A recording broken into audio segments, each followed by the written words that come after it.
Hello વિદ્યાર્થી મિત્રો, કેમ છો બધા?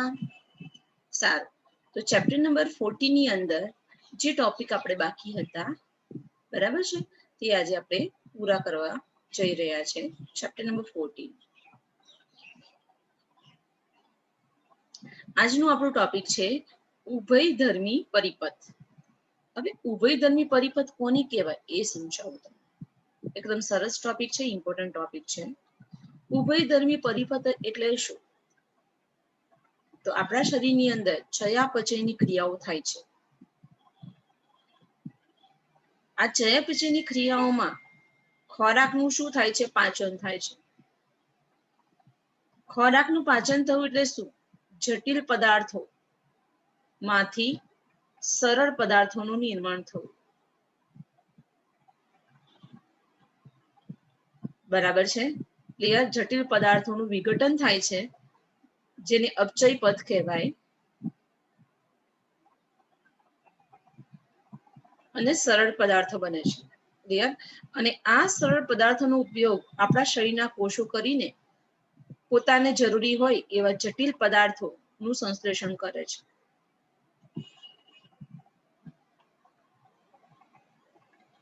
બરાબર છે? ઓકે, સપોઝ તમને એક એક્ઝામ્પલ આપું કે પ્રોટીનનું પાચન થયું. જટિલ પદાર્થ કયો? પ્રોટીન. પ્રોટીનનું પાચન થયું, શું બન્યું બેટા? સરળ પદાર્થ તરીકે એમિનો એસિડ બન્યા. હવે ઘણા બધા એમિનો એસિડ બની ગયા. હવે આપણા શરીરના કોષો પોતાને જરૂરી હોય એવા ઉત્સેચકો, અંતઃસ્ત્રાવો, બરાબર, એ શેમાંથી મેળવશે? આ એમિનો એસિડનો ઉપયોગ કરીને સંશ્લેષણ કરશે. બરાબર છે કે મોટા ભાગના ઉત્સેચકો પ્રોટીનના બનેલા છે. તો એ ઉત્સેચકના નિર્માણમાં જે પ્રોટીન બનવાનું છે એ શેના ઉપયોગથી બનવાનું છે? એમિનો એસિડના ઉપયોગથી બનવાનું છે. ક્લિયર? આમ ચયાપચય પથમાં સંશ્લેષણાત્મક ક્રિયા પણ થાય છે. હા, સરળ પદાર્થોનો ઉપયોગ થઈને જટિલ પદાર્થનું સંશ્લેષણ થાય છે. ફોર એક્ઝામ્પલ, ઉત્સેચકો, કેટલાક અંતઃસ્ત્રાવો. આ ઉત્સેચકો છે, કેટલાક અંતઃસ્ત્રાવો છે, એ શેના બનેલા છે? પ્રોટીનના બનેલા છે. બરાબર છે? તો આ ઉત્સેચકોનું અને અંતઃસ્ત્રાવોનું સંશ્લેષણ કરવું હશે તો આ એમિનો એસિડની મદદથી આપણા શરીરના કોષો કરશે. ક્લિયર? આમ આ કઈ ક્રિયા કહેવાય? સંશ્લેષણાત્મક ક્રિયા કહેવાય. સંશ્લેષણાત્મક ક્રિયા એટલે કઈ? ચય ક્રિયા. કઈ ક્રિયા બેટા? ચય ક્રિયા. બરાબર છે? ક્લિયર? જેને સંયુક્ત રીતે ચયાપચય કહે છે. ઉભયધર્મી એટલે શું? કે આપણા ચયાપચયની અંદર વિઘટનાત્મક ક્રિયાનો પણ સમાવેશ થાય છે અને સંશ્લેષણાત્મક ક્રિયાઓનો પણ સમાવેશ થાય છે. તેથી તેને સંયુક્ત રીતે આપણે શું કહેવામાં આવે છે? ઉભયધર્મી પરિપથ કહે છે. બરાબર છે? તમને એકદમ સરસ રીતે આ ચાર્ટ દ્વારા સમજાવું છું. પાછળનો ચાર્ટ તમે તૈયાર કરશો તો ઓટોમેટિક આખી થિયરી તૈયાર થઈ જશે.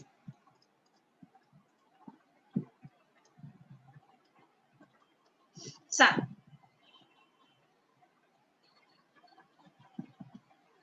તો આપણા શરીરમાં ખોરાકના ઘટકો તરીકે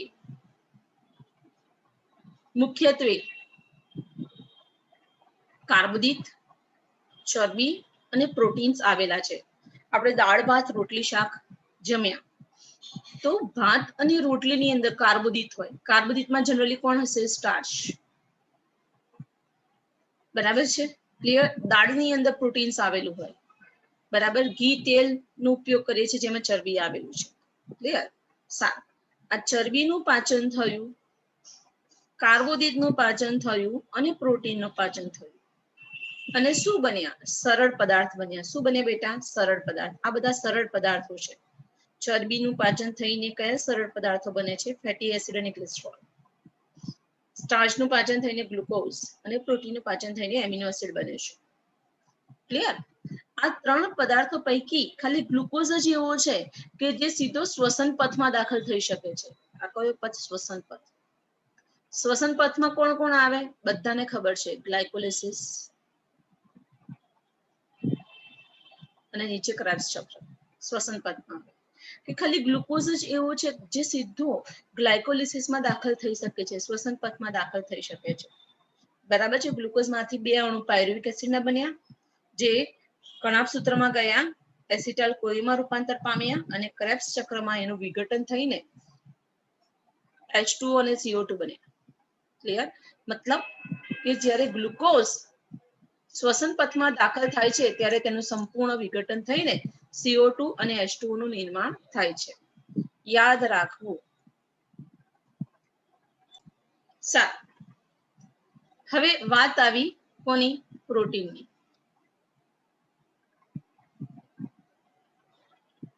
હવે વાત આવી પ્રોટીનની. પ્રોટીનનું પાચન થઈને એમિનો એસિડ બન્યા. તો આ એમિનો એસિડ સીધા ગ્લાયકોલિસિસમાં દાખલ થઈ શકતા નથી, પરંતુ આ એમિનો એસિડ શેમાં રૂપાંતર પામી શકે છે? પાયરુવિક એસિડમાં. અને આ પાયરુવિક એસિડ કણાભ સૂત્રમાં દાખલ થઈને એસિટાઇલ કોઈમાં રૂપાંતર પામીને ક્રેબ્સ ચક્રમાં દાખલ થઈ જાય છે, જ્યાં તેનું સંપૂર્ણ વિઘટન થઈ જાય છે H2O અને CO2. ક્લિયર? પ્રોટીનનું પાચન થઈને શું બન્યું? Amino acid. એમિનો એસિડ શેના દ્વારા શ્વસન પથમાં દાખલ થાય છે? તો પાયરુવિક એસિડમાં રૂપાંતર થઈને તે શ્વસન પથમાં દાખલ થાય છે. યાદ રાખવું. એમિનો એસિડનો પ્રવેશ માર્ગ કયો છે? તો જવાબમાં આવશે પાયરુવિક એસિડ. એમાં રૂપાંતર થઈ જાય છે. ક્લિયર? તે જ રીતે અહીં ચરબીનું પાચન થઈને ગ્લિસરોલ અને ફેટી એસિડ બન્યા. ગ્લિસરોલનું શેમાં રૂપાંતર થાય છે બેટા? ડાયહાઇડ્રોક્સી એસિટોન ફોસ્ફેટ. યાદ કરો ગ્લાયકોલિસિસ. અને આ ડાયહાઇડ્રોક્સી એસિટોન ફોસ્ફેટ શેમાં રૂપાંતરિત થાય છે? ગ્લિસરાલ્ડિહાઇડ 3 ફોસ્ફેટ, PGAL. ક્લિયર? અને આ PGAL નું પાયરુવિક એસિડમાં રૂપાંતર થાય છે અને એસિટાઇલ કોઈમાં પરિણમી ક્રેબ્સ ચક્રમાં દાખલ થઈ જાય છે. તો ગ્લિસરોલનો પ્રવેશ માર્ગ કયો શ્વસન પથમાં? તો જવાબમાં આવશે DHAP, dihydroxy acetone phosphate. Clear? Okay, સારું. અહીં જે ફેટી એસિડ બન્યું છે, તો ફેટી એસિડનું બીટા ઓક્સિડેશન થાય છે અને એનું બીટા ઓક્સિડેશન થઈને શું બને છે? એસિટાઇલ કોઈ. શું બને છે? એસિટાઇલ કોઈ. યાદ રાખવું. અને એસિટાઇલ કોઈ સીધો ક્રેબ્સ ચક્રમાં દાખલ થઈ જાય છે. ક્લિયર? ઓકે, આટલું સમજી ગયા કે આપણા ખોરાકના જે ઘટકો છે તેનું પાચન થઈને સરળ પદાર્થો બનાવે છે. આ 3 સરળ પદાર્થો પૈકી ગ્લુકોઝ સીધો જ શ્વસન પથમાં દાખલ થઈ શકે છે, જ્યારે અન્ય પદાર્થો જેવા કે એમિનો એસિડ, ફેટી એસિડ અને ગ્લિસરોલ એ જે તે પદાર્થમાં રૂપાંતર થઈને શ્વસન પથમાં દાખલ થાય છે. ખબર પડી ગઈ? ક્લિયર? ઓકે. હવે તો આપણે ભણ્યા ખોરાકના ઘટકોનું શરીરમાં પાચન થાય ત્યારે. હવે ધારો કે મેં ઉપવાસ કર્યો છે. શું કર્યો છે? ઉપવાસ. ખોરાક લીધેલ નથી. બરાબર છે? ખોરાકનું ગ્રહણ થયેલું નથી. તો મારા શરીરને શેની જરૂર છે? તો મારા શરીરને પ્રોટીનની જરૂર છે, પણ મેં ખોરાક લીધો નથી. તો એ વખતે પ્રોટીન કેવી રીતે બનશે? તો ખોરાક ના લીધો હોય તો પણ શરીરમાં શ્વસન પથ તો ચાલુ જ રહે. ગ્લાયકોલિસિસ, ક્રેબ્સ ચક્ર એ તો કન્ટિન્યુઅસ ચાલુ જ રહે, ખોરાક લીધો હોય કે ના લીધો. ક્લિયર?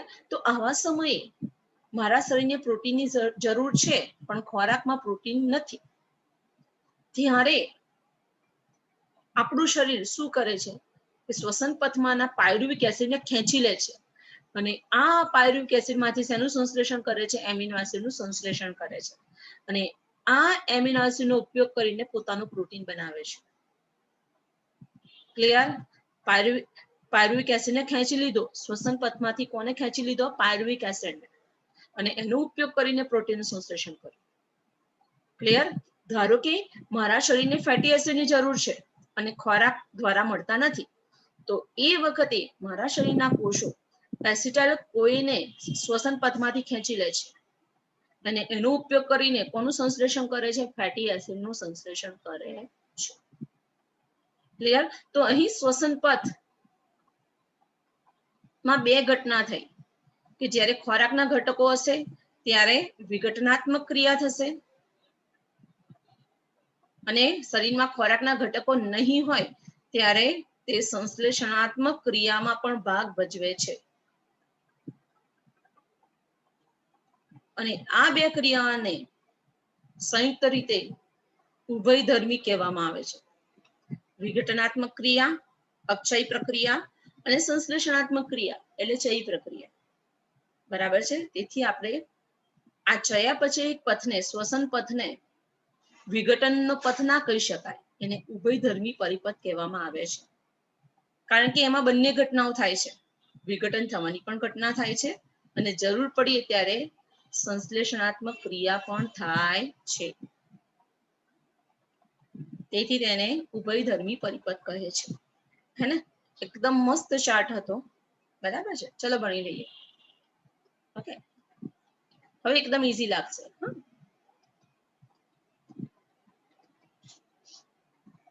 ઉભયધર્મી પરિપથ શ્વસન માટે અનુકૂળ પ્રક્રિયક ગ્લુકોઝ છે.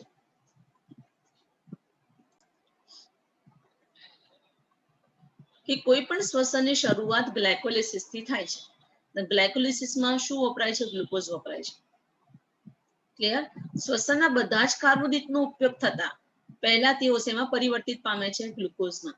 બરાબર છે. સ્ટાર્ચ જે આપણા ખોરાકમાં મુખ્ય ઘટક છે, એનું પાચન થાય છે બેટા, અને પાચનને અંતે શું બને છે? ગ્લુકોઝ. અને આ ગ્લુકોઝ દાખલ થઈ ગયો ગ્લાયકોલિસિસમાં. બરાબર છે. ક્લિયર? બીજા પ્રક્રિયકો પણ શ્વસનમાં ઉપયોગમાં લેવાય છે. કયા? કે પ્રોટીનનું પાચન થયું એમિનો એસિડનું, હા ને? ચરબીનું પાચન થયું ફેટી એસિડ અને ગ્લિસરોલમાં, તો એનો પણ ઉપયોગ થશે, પરંતુ સીધો ઉપયોગ થતો નથી. બરાબર છે. પરંતુ તેઓ શ્વસનના પહેલા તબક્કામાં ઉપયોગમાં લેવાતા નથી. આ પાયરુવિક એસિડ શું એ ગ્લાયકોલિસિસમાં દાખલ થઈ શકે છે? ના ભાઈ, બરાબર છે. પાછળની આકૃતિમાં જોયું, જેમાં વિવિધ પ્રક્રિયકો શ્વસન પથમાં કેવી રીતે પ્રવેશે છે. ચરબી સૌપ્રથમ ગ્લિસરોલ અને ફેટી એસિડમાં વિઘટન પામે છે. જો ફેટી એસિડ શ્વસનમાં ઉપયોગમાં લેવાય તો તેનું શેમાં રૂપાંતર કરવું પડે? એસિટાઇલ કોઈ બનાવવું પડે, તો જ તે પરિપથમાં પ્રવેશ કરે છે. યાદ રાખો, આ બધા એમસીક્યુ ક્વેશ્ચન. કે પ્રોટીનને શ્વસન પથમાં દાખલ કરવું હોય તો તેને શેમાં રૂપાંતર કરવું પડે? પાયરુવિક એસિડમાં, તો જ એ પ્રવેશ કરશે. એ રીતે ફેટી એસિડને શ્વસનમાં ઉપયોગ કરવો હોય તો પહેલા તેનું એસિટાઇલ કોઈમાં રૂપાંતર કરવું પડે, તો જ શ્વસન પરિપથમાં પ્રવેશ કરશે. ગ્લિસરોલનું ડીએચએપી માંથી ગ્લિસરોલનો પ્રવેશ કેવી રીતે થાય? તો ગ્લિસરોલ પેલા ડીએચએપી માં ફેરવાય, ડીએચએપી માંથી શેમાં ફેરવાશે? પીજીએલ માં. અને આ રીતે પરિપથમાં પ્રવેશ કરે છે. ચાર્ટમાં બતાવ્યું મેં તમને. પ્રોટીનનું શેના દ્વારા પાચન થાય છે? પ્રોટીઝ ઉત્સેચક દ્વારા. શું બને છે? એમિનો એસિડ બને છે. અને પ્રત્યેક એમિનો એસિડનું ડીએમિનિફિકેશન થાય છે, એમાંથી એમોનિયા દૂર થાય છે. અને શું બન્યું? પાયરુવિક એસિડ બન્યું. શું બન્યું? Pyruvic acid. અને આ પાયરુવિક એસિડ કણાભ સૂત્રમાં દાખલ થઈને એસિટાઇલ કોઈમાં રૂપાંતરિત થઈ ક્રેબ્સ ચક્રમાં ભાગ લે છે. ખબર પડી ગઈ? ક્લિયર? આમ શ્વસન દરમિયાન અહીં પ્રક્રિયકોનું વિઘટન થવાને કારણે આપણે શ્વસન ક્રિયાને પરંપરાગત રીતે અપચય પ્રક્રિયા કહીએ છીએ. કે ભાઈ આ જે ઘટકો હતા એનું વિઘટન થયું, જેમ કે પ્રોટીનનું એમિનો એસિડમાં અને એમિનો એસિડનું પાયરુવિક એસિડમાં, પછી એ શ્વસન પથમાં પ્રવેશે. બરાબર છે? ક્લિયર? ઓકે, સારું. તે જ રીતે ચરબીનું ફેટી એસિડ અને ગ્લિસરોલમાં વિઘટન થયું, ત્યારબાદ જ એ શ્વસન પથમાં પ્રવેશ્યા. તેથી આપણે શ્વસન પથને શેના તરીકે ઓળખીએ છીએ? અપચય પરિપથ તરીકે ઓળખીએ છીએ. શેના તરીકે ઓળખીએ છીએ? અપચય પરિપથ તરીકે ઓળખીએ છીએ. અપચય એટલે શું? વિઘટનાત્મક, કે અહીં વિઘટન થાય છે, તેથી તેને અપચય પરિપથ કહે છે. પરંતુ શું આ સાચું છે? ઉપર વર્ણવેલ છે કે વિવિધ પ્રક્રિયકો ઉર્જાના હેતુ માટે શ્વસન પરિપથમાં કેવી રીતે પ્રવેશ કરે છે. હા, કેવી રીતે પ્રવેશ કરે છે સમજી ગયા આપણે. કે એમિનો એસિડ પાયરુવિક એસિડમાં રૂપાંતર થઈને શ્વસન પથમાં પ્રવેશ કરે છે. બરાબર છે? ફેટી એસિડ, આ બધા નીટ એમસીક્યુ. એસિટાઇલ કોએમાં રૂપાંતર થઈને શ્વસન પરિપથમાં પ્રવેશે છે. બરાબર છે? ક્લિયર? આ જાણવું મહત્વપૂર્ણ છે કે આ સંયોજન ઉપરોક્ત પ્રક્રિયકનું નિર્માણ કરવા માટે શ્વસનીય પરિપથથી વિખૂટા પડે છે. આમ શ્વસનીય પરિપથમાં ઉપયોગમાં આવતા પહેલા ફેટી એસિડ શેમાં રૂપાંતર પામે છે? એસિટાઇલ કોઈમાં વિઘટન પામે છે, તો જ એ દાખલ થઈ શકે શ્વસન પરિપથમાં. બરાબર છે? સારું. હવે મેં તમને કીધું જ્યારે કોઈ સજીવ ઉપવાસ કરતું હોય, ખોરાક લેતું ના હોય, ત્યારે તેના શરીરને ફેટી એસિડની જરૂર પડે છે. કે જ્યારે સજીવને ફેટી એસિડનું સંશ્લેષણ કરવાની જરૂર પડે છે, ત્યારે શ્વસન પરિપથમાંથી શું દૂર થાય છે, શું ખેંચી લેવાય છે? એસિટાઇલ કોઈ. અને આ એસિટાઇલ કોઈની મદદથી ફેટી એસિડનું સંશ્લેષણ થાય છે. આમ શ્વસન પરિપથમાં ફેટી એસિડનું સંશ્લેષણ અને વિઘટન આમ બંને ક્રિયા થાય છે. ક્લિયર? આ રીતે પ્રોટીનનું પણ સંશ્લેષણ થાય. કે ધારો કે કોઈ સજીવે ઉપવાસ કર્યો ત્યારે એનામાં પ્રોટીનની જરૂર હોય, આ પ્રોટીન શેમાંથી મેળવશે? Amino acid. અને એમિનો એસિડ શેમાંથી મેળવશે? Pyruvic acid. કે ભાઈ પાયરુવિક એસિડનો ઉપયોગ કરશે અને એમિનો એસિડનું સંશ્લેષણ કરશે. આમ શ્વસન પથ એ જરૂર પડે ત્યારે પ્રોટીનનું વિઘટન પણ કરશે અને જરૂર પડે ત્યારે પ્રોટીનનું સંશ્લેષણ પણ કરશે. ક્લિયર? ઓકે. આમ અહીં વિઘટનની પ્રક્રિયા ઓછી થાય છે. ક્લિયર? સજીવોમાં થતી વિઘટનની પ્રક્રિયાને અપચય ક્રિયા કહે છે અને સંશ્લેષણની પ્રક્રિયાને ચય ક્રિયા કહે છે. આમ શ્વસન પરિપથમાં બંને પ્રકારની ક્રિયા થાય છે, ચય ક્રિયા અને અપચય ક્રિયા. તેથી તેને સંયુક્ત રીતે ચયાપચયિક પથ, એમ્ફીબોલિક પરિપથ, ત્રીજું નામ ઉભયધર્મી પરિપથ કહેવું યોગ્ય છે, નહીં કે અપચય. એને ખાલી અપચય પરિપથ એકલું ના કહેવાય, કારણ કે અહીંયા વિઘટન પણ થાય છે અને સંશ્લેષણ પણ થાય છે. તેથી તેને એમ્ફીબોલિક પરિપથ કહે છે, ઉભયધર્મી પરિપથ કહે છે. આ પ્રશ્ન પણ 4 માર્ક્સમાં પૂછી શકાય એવો સરસ મજાનો પ્રશ્ન છે અને નીટના એમસીક્યુમાં પણ આમાંથી આવે છે. ચાર્ટ પણ આવે છે. બરાબર છે? ક્લિયર? ઇમ્પોર્ટન્ટ.